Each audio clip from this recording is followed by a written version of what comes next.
Hello, research method learners. So I told you that I would create a video for you so that you can feel like you are kind of getting the gist of this class, and it's not just about turning in a bunch of projects and not really understanding what research methods are all about. So welcome to my little cave, my little home office here. I am just going to run through a couple of chapters and see if I can help you with understanding more about your projects you have coming up on the September the 14th. We shifted that date out. You have coming up on the 14th a quantitative research critique, and on the 28th there's a qualitative research critique, an annotated bibliography, evidence-based research, and just make sure you're keeping up with your reading.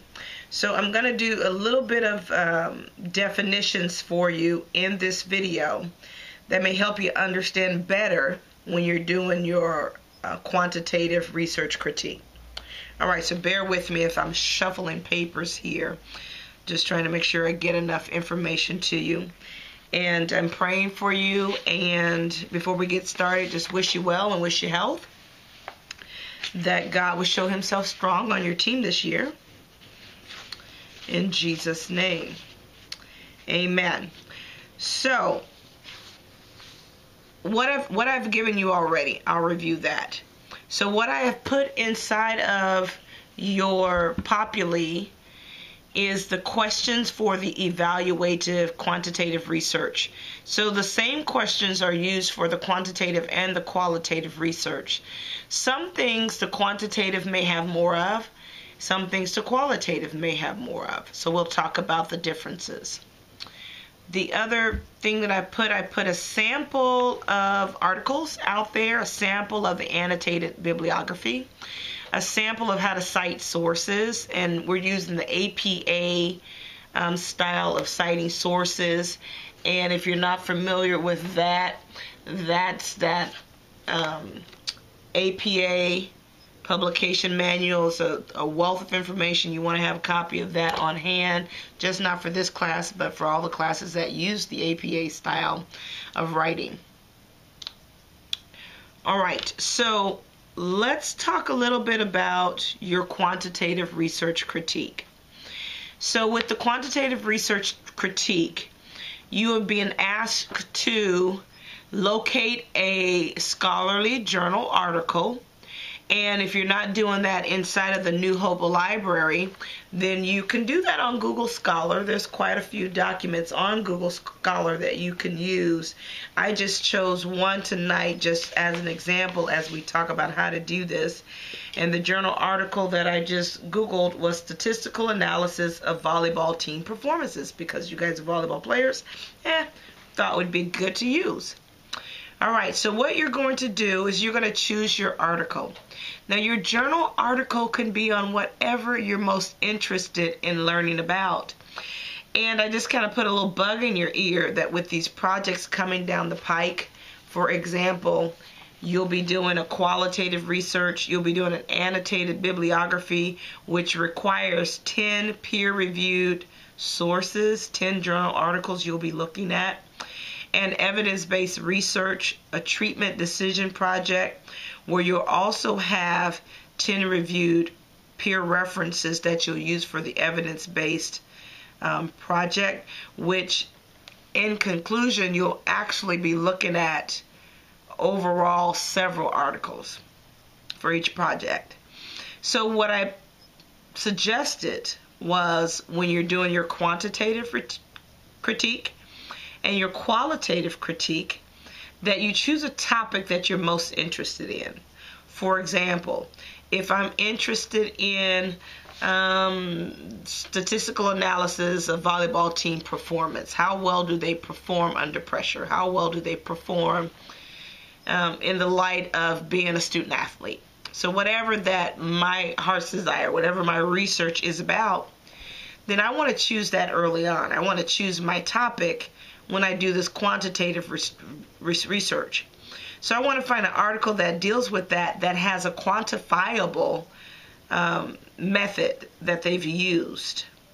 When I get to my qualitative research, I want to find a qualitative article that maybe deal with some of the same premise, volleyball team players' performance, a qualitative article. Then when I get down to my annotated bibliography and I've got to find 10 pure sources and I've got to find a topic that relates to, I had to find 10 peer-reviewed articles and do a bibliography. I can use the same quantitative and qualitative articles, would already be 2, that I can add to my annotated bibliography and just make the theme volleyball team performances as an example. Which means I already have 2 articles that I can add, and I just need to add 8 more. And so when I go to do my evidence-based research treatment project, this is going to ask for 10 peer-reviewed references. And so you've already got 10 peer-reviewed references in your annotated bibliography.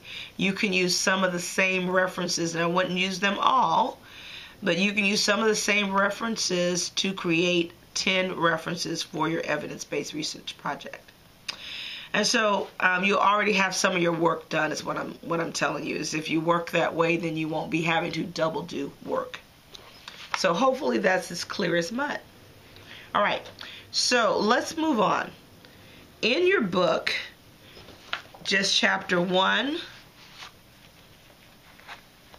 it shows you some key terms which are important to know.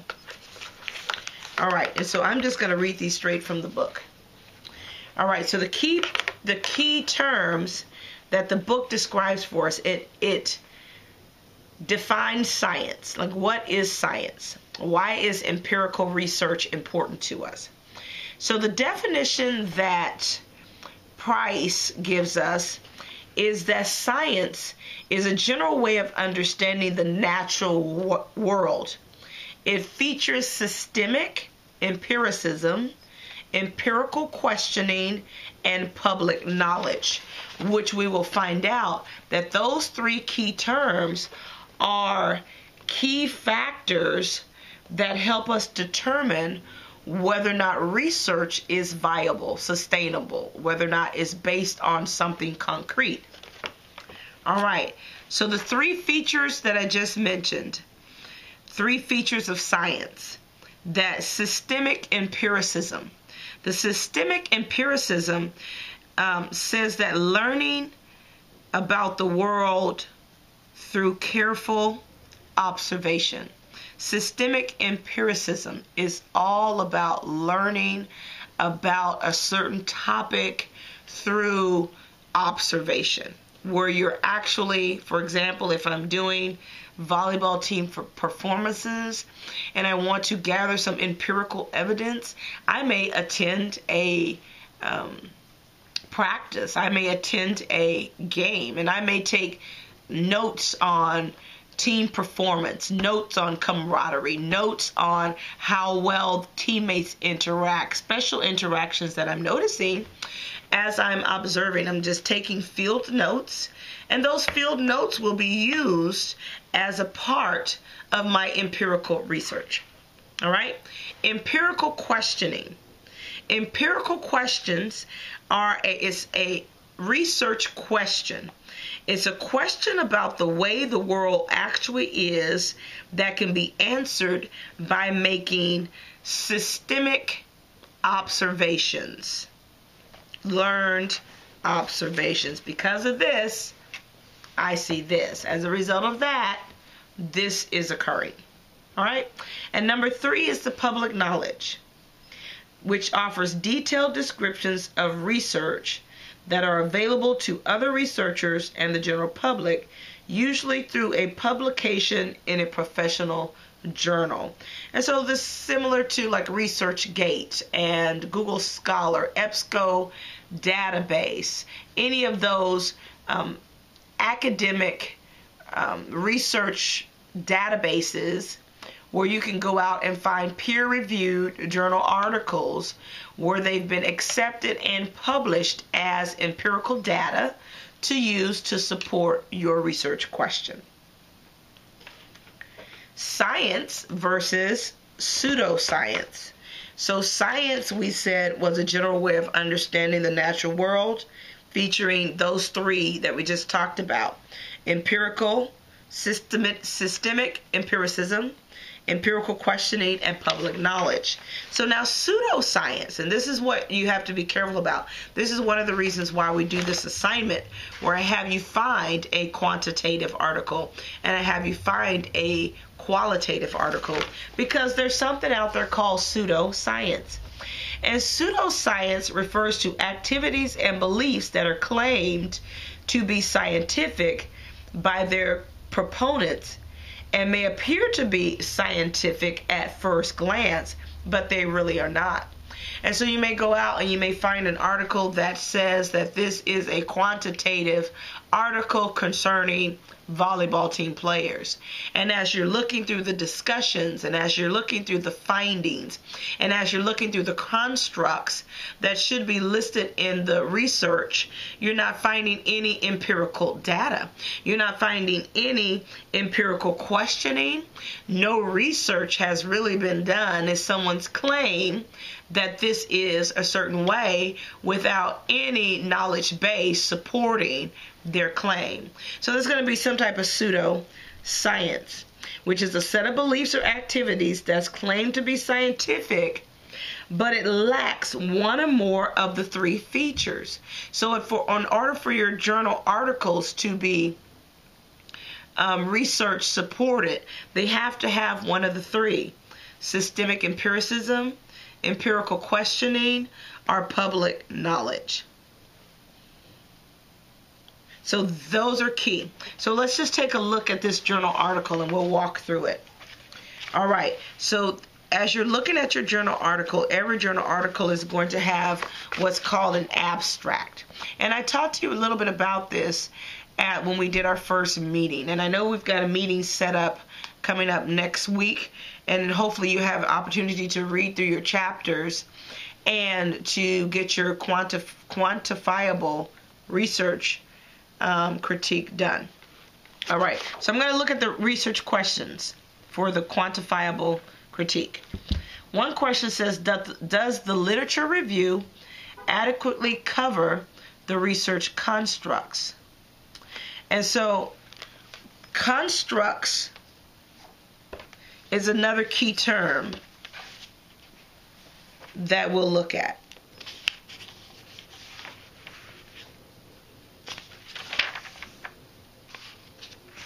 All right, and so I'm just looking in your book here.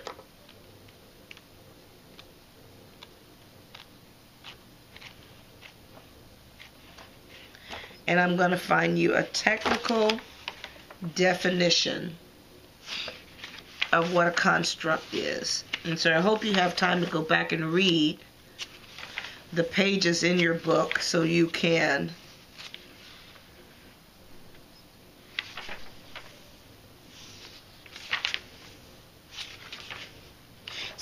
know what you're looking for. All right. So quantifiable constructs.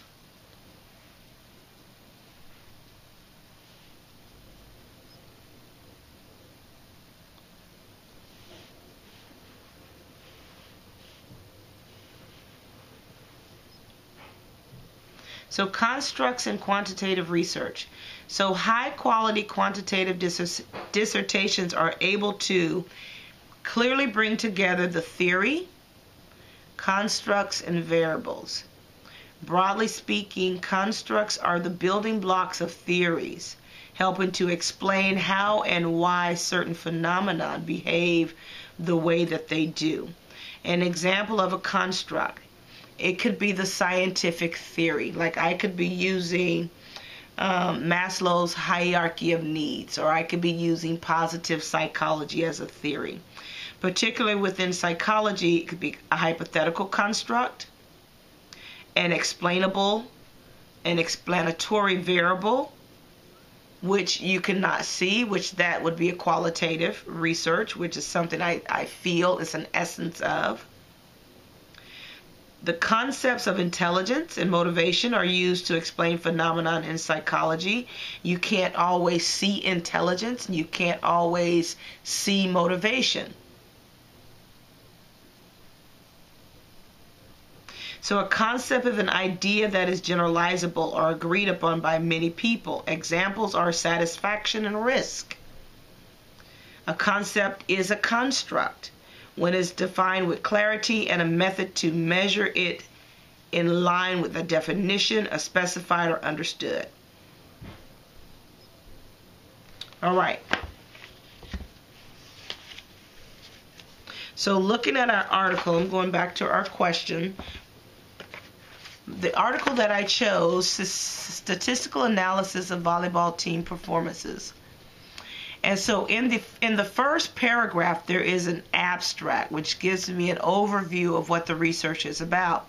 So I can read through the abstract, and it will tell me about this article. The purpose of the study was to investigate the playing characteristics of team performance in international men's volleyball. The specific purposes were to, and it gives me A, B, and C for the purposes: to examine differences in playing characteristics, to examine changes in playing characteristics, to determine the best predictor or a set of predictors of team success amongst the selected skill components. And then this is where the quantifiable piece comes in. They took 72 sample games from the Third Federation of International Volleyball Cup men's competition. They recorded them using a computerized recording system. And then they used that to bring about some results. And the results is where we get our research from. So I look through the article, and I'm looking through, and I'm going to the method. So as I look through the method, matter of fact, as I'm looking through this journal article, there's a diagram of figures that show the progression of changes in playing characteristics. There's like team A and team B and server 1 and server 2, server 3. So they give that diagram for your information. Then the method talks about the data sources that's used.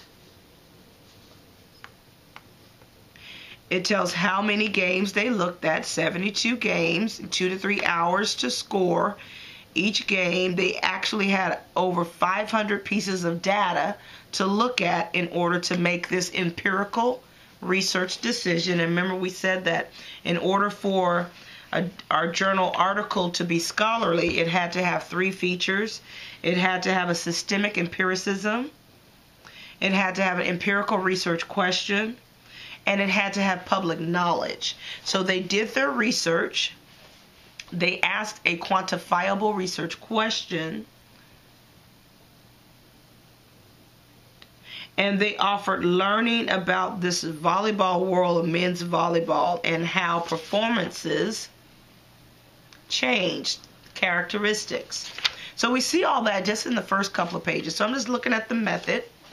And as you walk down through the method, there should be components that they looked at, which this is skill components and observation criteria, which is a part of our 3, right, which still tells me that this is a quantifiable article because now I've got some observations.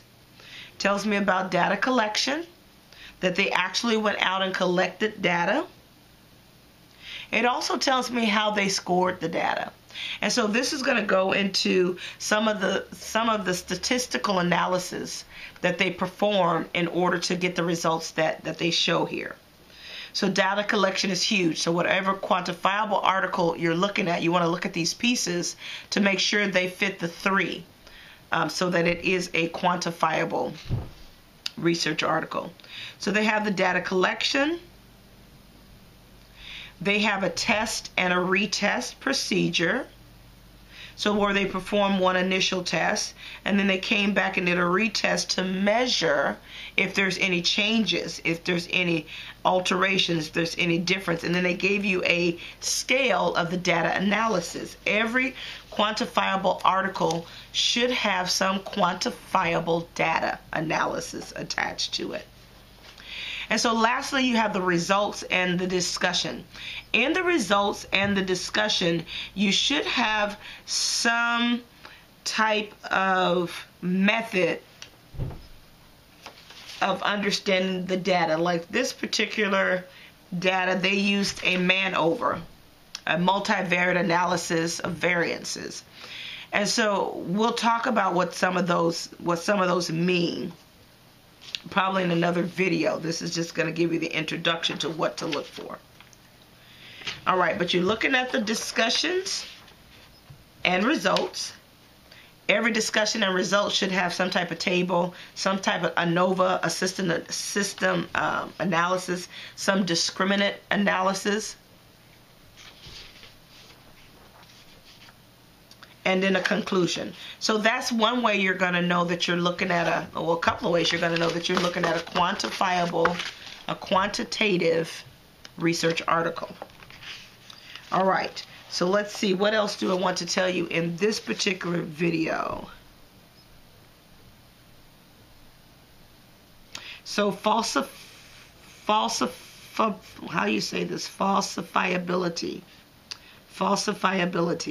An important property of scientific claims. A claim is falsifiable if there is an observation that would, if it were made, count as evidence against the claim. All right, so you can walk through chapter 1 and read chapter 1. Figure 1.2 talks to you about the cycle of research. And so the cycle of research starts with a research question. So you have to have some type of research question that makes sense. So in this particular article, let me see if I can locate fairly quickly what the research question is.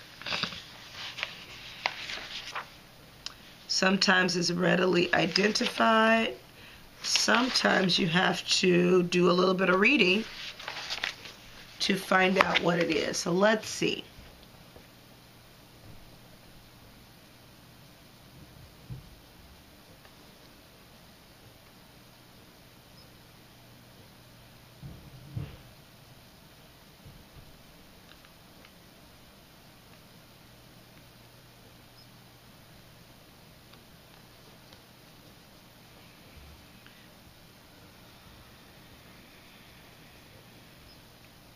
Well, it's not readily identifiable, so I may have to do a little bit of reading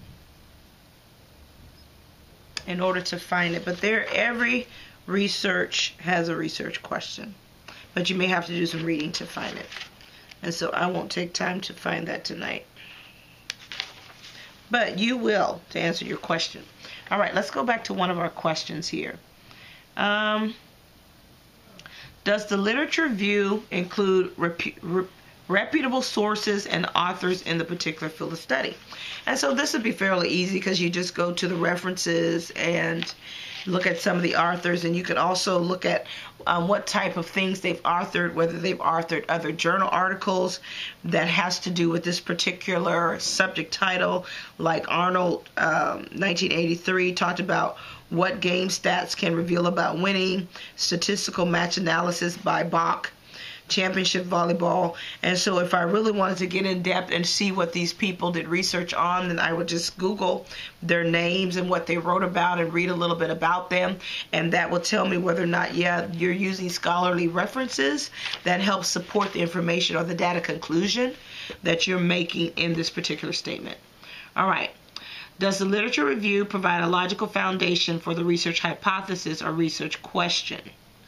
And so that will take some reading. Is there a logical foundation? So that's going to be found in your results and open discussion, because that's going to tell you about the reasoning why they did the research and what they found.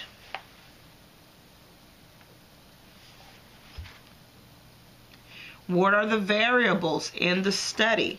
All right, so let's go over here and let's go over some other key terms here. So research begins with the question.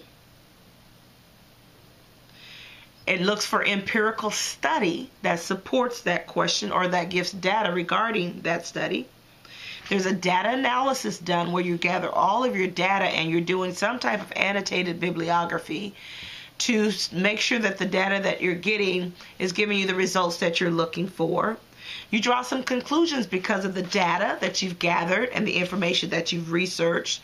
And you're doing a literature research where you're seeing what else is out there in the knowledge database that supports the data that I've gathered from the natural world.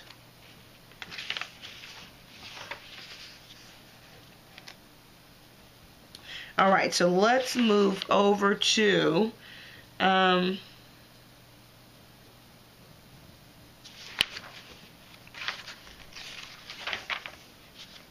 Chapter 2.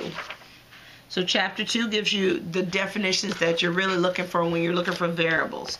So like a variable is a quantity or a quality that varies across individuals. So research questions in psychology are all about variables. A variable is a quantity or quality that varies across people or situations. For example, the height of the students in psychology class is a variable because it varies from student to student.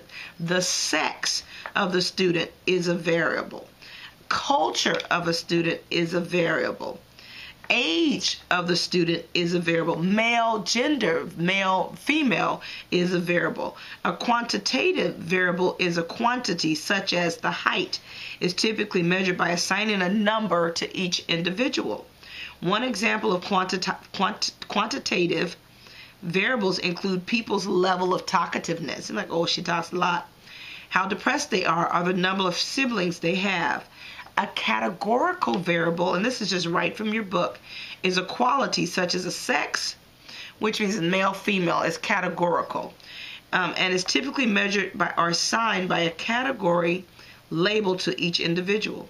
Other example includes people's nationality, black, white, Hispanic, their occupation, or whether they are receiving psychotherapy, mental health, psychology, neuropsychology, neuroplasticity. So categorical. It fits in some group or some category. All right, so other terms, the population.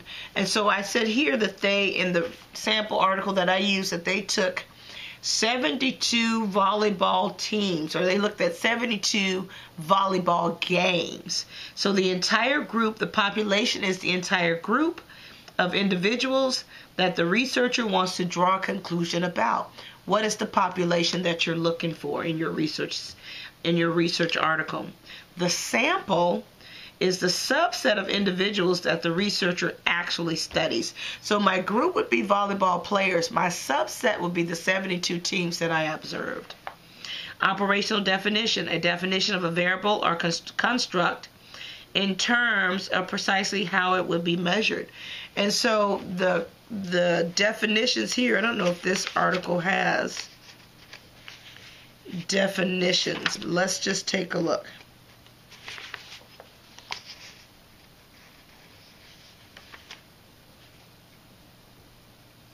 So it gives definitions of what's related to a score. Like it says, score 0, an error resulted in a lost point or a side out. Score 1, a poor execution that does not directly result in a lost point or side out. The execution provides a bad situation for play. So it gives a definition of what they're looking for in their study, how they score or how they measure what they're trying to quantify. All right, the statistical relationship between variables. Some research questions in psychology are all about one variable. How accurate are children's memories from being touched? How talkative are American college students? How often is it for people to be diagnosed with major depressive disorder? Answering such questions require operationally defining the variable, measuring it for a sample, analyzing the results, and drawing conclusions about the population. For a quantitative variable, this would typically involve computing the mean and standard deviation of the scores. All right, so mean, standard deviation. What I am going to recommend, and I may post a couple of YouTube videos out there so that you can learn about these terms independently and you can better understand what you're looking for in your research article. All right, so in chapter 2, it talks about the bar graph, the scatter plot, positive relationship, negative relationship. So you'll have to go through and do some reading. Pearson's R. So I'll post a video so you can look at those things. Independent variable. Dependent variable.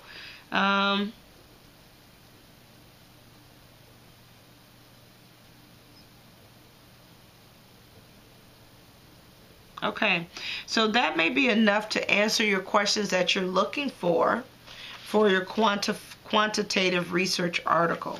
So that quantitative research article is going to be uploaded in the Populi. When you're done with it, you're going to upload the Word document. Don't give me a PDF because I can't score it and I can't check punctuation or grammar when it's in a PDF. But so upload it as a Word document. And there's also a rubric out there. And so the rubric may be helpful because it's going to tell you exactly what you're looking for to get the grade that you desire to get. And I'll take a look at the rubric while we have you out here on the video.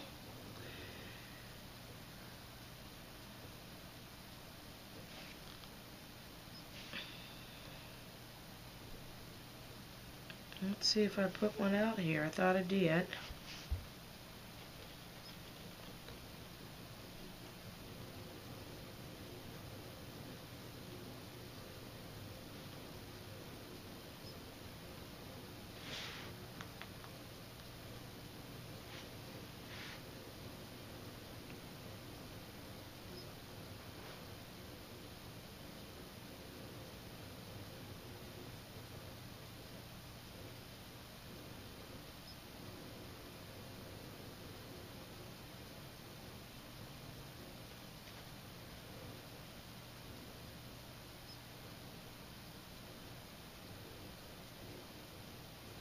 All right, so your rubric is going to deal with organization, amount of information, quality of information, your sources, your mechanics, whether or not your paragraphs are constructed well, whether or not your theory, you've answered all of the questions.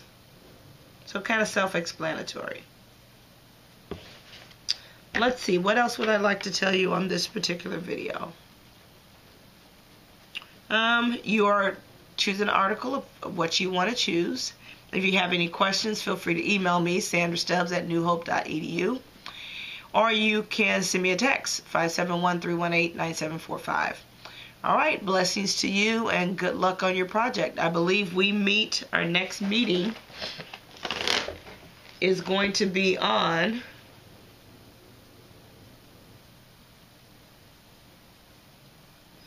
I have 12 o'clock Friday the 14th.